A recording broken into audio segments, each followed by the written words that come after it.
안녕하세요. 매일 아침 말씀 묵상에 오신 여러분을 진심으로 환영합니다. 5월 17일 화요일 사라의 죽음. 창세기 22장과 23장에 나오는 사라의 죽음 사이에 어떤 연관이 있을까요?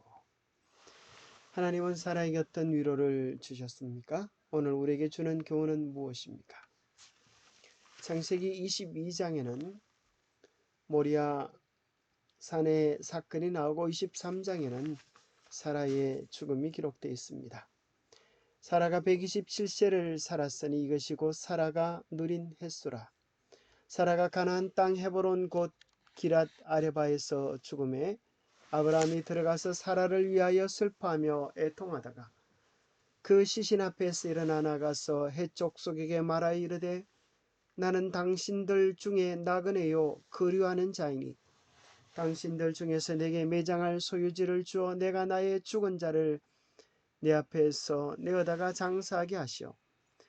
해족속이 아브라함에게 대답하여 이르되 내 주여 들으소서. 당신은 우리 가운데 있는 하나님이 세우신 지도자이시니 우리 묘실 중에서 좋은 것을 택하여 당신의 죽은 자를 장사하소서.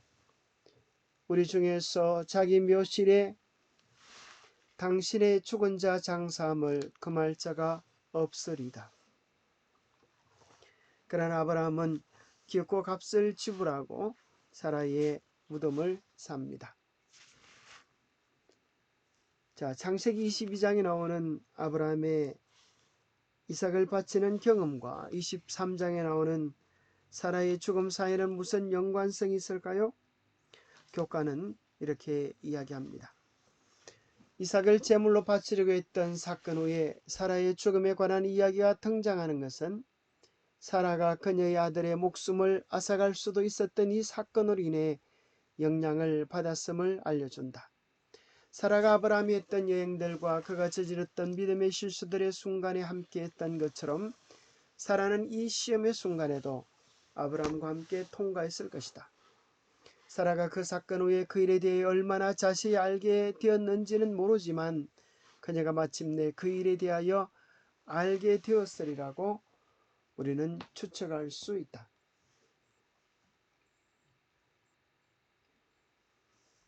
성경 본문 속에서는 침묵하고 있지만 그녀의 부재와 침묵 그리고 극적인 사건에 이어 그녀의 죽음이 기록되어 있는 것은 비록 그녀가 그 현장에 함께하고 있지는 않지만 그녀와 그 사건의 연관성을 더 분명히 이야기해 줍니다. 아브라함은 사라보다 나이가 10살이나 더 많음에도 불구하고 그는 더 오래 살았고 10살이나 더 젊은 사라는 얼마 있지 않아서 오늘 본문에서 기록해 주고 있는 것처럼 127세에 죽었던 사실을 발견하게 됩니다. 자, 거기에 대한 단서들을 부조와 선지자 속에서 한번 찾아보겠습니다.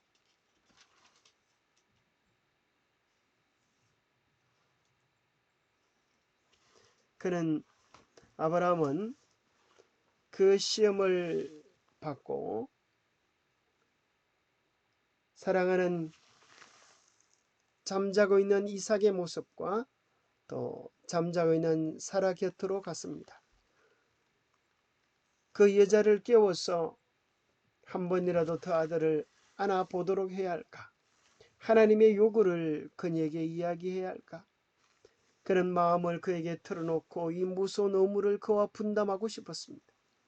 그러나 그는 그 여자가 자신의 일을 방해할까봐 두려워서 자제하였습니다.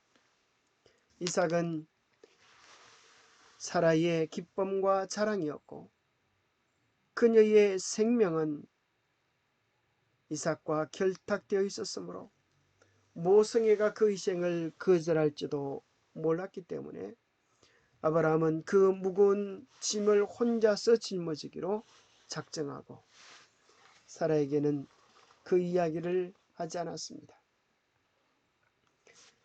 아브라함은 엄청난 비밀에 대한 생각으로 말할 마음이 없었습니다.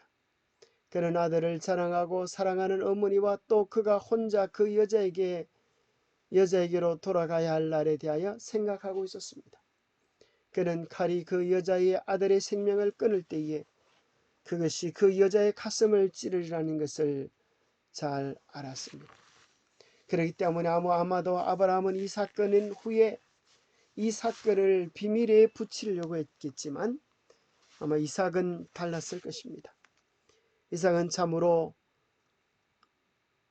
그 경험이 그의 평생에 잊을 수 없는 특별한 경험이었습니다. 왜냐하면 죽을 뻔하다가 살아난 경험이었고 또 하나님께서 그를 새롭게 대신 죽으실 양을 준비해 놓으셨다고 하는 것은 참으로 하나님의 큰 사랑을 그에게 경험케 해주는 은혜의 시간들이었습니다. 아마도 그 비밀을 감추고 싶어 했겠지만 이삭은 하나님께서 참으로 그들에게 역사해 주었던 그 경험의 엄청난 경험을 가슴에 비밀로 담아두기에는 어려운 시간들이었을 것입니다. 그래서 결국 그 이야기를 마치 하나님의 은혜를 자랑하듯 이야기했고 사라의 마음을 헤아리지 못했던 아들의 이야기를 듣고 사라는 그 모든 이야기들을 듣고 이미 지나간 일이지만 그녀의 마음속에 가슴을 찌르는 듯한 고통을 경험했을 것입니다. 왜냐하면 이삭은 사라의 전부였기 때문입니다. 우리는 이 이야기와 연관성을 가질 때에 우리는 참으로 예수 그리스도의 십자가의 사건이 얼마나 큰 고통을 하나님께 안겨주었을지를 조금 더 생각하게 됩니다. 사실은 성경 본문 속에서 아브라함 혼자 짊어지려고 침묵했던 그 시간처럼 실제로 성경 속에서는 우리를 위한 십자가의 그 깊은 고통들을 우리에게는 알려주지 않고 침묵해주고 있습니다. 바로 그것은 십자가의 최고의 절정인 예수님이 십자가에 달려 죽기 전에 마지막 3시간이 어둠 속에 갇혀 있었기 때문입니다. 제6시로부터 온 땅에 어둠이 임하여 제9시까지 계속하더니 제9시점에 예수께서 크게 소리질러 이르시되 엘리 엘리 라마 사박다니 하시니 이는 곧 나의 하나님 어찌하여 나를 버리셨나이까 하는 뜻이라. 아무도 그 3시간 동안 예수님이 돌아가시기 전 그 3시간 깊은 어둠 속을 꿰뚫어 볼 수 있는 사람은 아무도 없었습니다. 참으로 하나님께서 우리의 죄를 대신하여 당신의 아들을 심판하시는 그 끔찍한 구속의 비밀을 우리는 다 충분히 알 수가 없습니다. 마치 사라가 그 사실을 깨닫고 참으로 말할 수 없는 고통을 느끼고 그의 생명이 단축되었듯이 우리도 십자가의 더 깊은 사랑들을 알 때 하나님의 그 큰 사랑에 다시 한번 전율케 될 것입니다. 영혼도 다 이해시켜 줄 수 없는 하나님의 사랑을 우리는 하늘에 가서 배우게 될 것입니다. 하나님은 사라에게 그렇게 아픈 고통을 가지고 참으로 죽어가는 사라에게 어떤 위로를 주실 수가 있었겠습니까? 사라의 삶은 단축되었지만 그는 약속의 땅에 묻히게 되었습니다.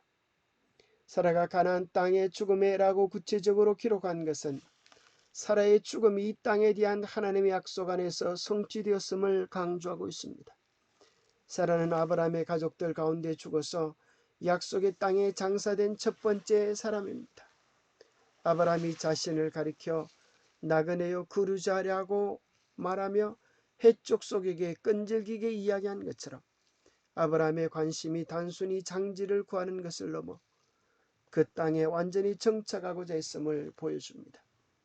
마치 하늘나라에 대한 예표적 장소가 가나안입니다. 약속의 땅이죠. 그래서 사라는 약속의 땅에 장사되어졌듯이 우리 주님께서 재림하실 그날에 사라는 눈을 뜰 것입니다. 그리고 그는 정말 사랑하는 아들 이삭을 이제는 다시는 헤짐이 없는 기쁨과 감격 속에서 만나게 될 것입니다.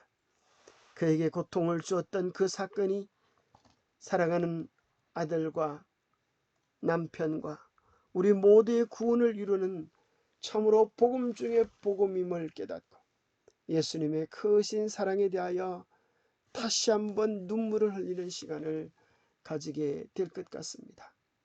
자신의 가슴을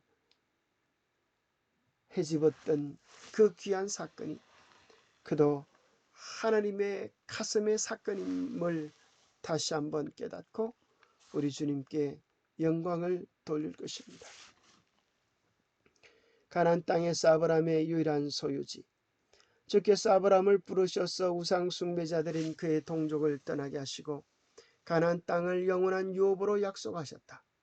그러나 그의 아들이나 그의 아들의 아들도 그것을 얻지 못하였다. 아브라함이 그의 죽은 자를 위하여 매장지를 필요로 하였을 때 그는 그것을 가나안 사람에게서 사야 하였다. 약속의 땅에서 그의 유일한 소유는 막벨라 굴속 바위를 잘라낸 무덤이었다.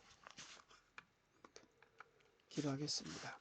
하나님 아버지, 참으로 우리를 위하여 당신의 아들을 주신 하나님의 그 사랑의 이야기를 우리는 다 이해할 수가 없습니다. 사라에게 비밀로 감추고 싶었지만 결국 사라가 알아서 말할 수 없는 고통 가운데 그의 생명이 단축되어졌던 것처럼 우리가 온전히 깨달을 수 없는 하나님의 그 깊은 사랑들을 매일매일 우리가 배워가기를 원합니다. 때로는 우리가 이해할 수 없는 어려움들, 우리의 가슴을 아프게 하는 모든 것들이 주님의 십자가 앞에서 참된 기쁨으로 변하고 참된 복음으로 변할 날을 사모합니다. 하나님, 우리가 경험하는 수많은 고통들이 궁극적으로 십자가에 연결되어 있음을 깨닫게 하여 주시고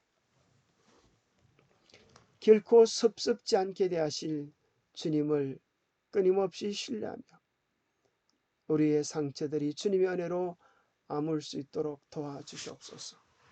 우리가 이 땅에 영원히 살 사람들이 아니라 재림 나그네 드림을 기억하게 도와주시고 영원한 마음의 소망을 하늘에 두며 주님께 두며 살아가는 우리 모두가 되게 축복하여 주시옵소서. 오늘 우리가 경험하는 어떤 상처와 아픔, 고통이 있다 할지라도 넉넉히 위로하실 주님의 사랑을 바라보며 힘과 용기를 얻게 하여 주옵소서. 주님 바라보며 매일 승리의 걸음을 나아가는 우리 모두가 되도록 축복해 주시옵기를 우리 주 예수 그리스도로 모자하여 간절히 간구하옵나이다. 감사합니다. 주님의 깊은 사랑들을 매일 묵상하며 그 사랑을 배워가는 우리 모두가 되시기를 축복합니다. 감사합니다.